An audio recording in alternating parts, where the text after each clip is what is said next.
জীবন একটাই, জীবন কখনো দুটা পাবো না। সেই জীবন হোক আল্লাহর জন্য, মানবতার কল্যাণের জন্য, প্রিয় দেশের জন্য, প্রিয় জাতির জন্য। এখন আমাদেরকে সিদ্ধান্ত নিয়ে সাহস করে ভরসা করে সেই আল্লাহর দিকেই আগাতে হবে ইনশাআল্লাহ। আর কাউকে পরোয়া করবো না ইনশাআল্লাহ। আপনারা দোয়া করবেন। অনেকে বলে যে আপনার সিকিউরিটি দরকার, বুলেট প্রুফ একটা গাড়ি দরকার। আমি বলি যে আল্লাহ তাআলার কাছেই আমি বুলেট প্রুফ নিরাপত্তা চাই, আর কারো কাছে চাই না।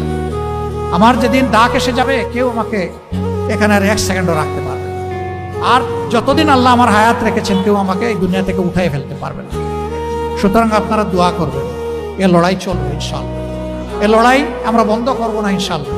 এ পথে আমরা থামবো না ইনশাআল্লাহ। আমাদের সামনে হিমালয় পর্বত দাঁড়ায় গেলেও আল্লাহ তাআলার শক্তির সাহায্যে সেই হিমালয় পর্বত আপনাদেরকে, জাতিকে সাথে নিয়ে ইনশাআল্লাহ আমরা টপকাবো। নিজে দুর্নীতি করবেন না এবং কোনো দুর্নীতিবাজকে প্রশ্রয় দেবেন না।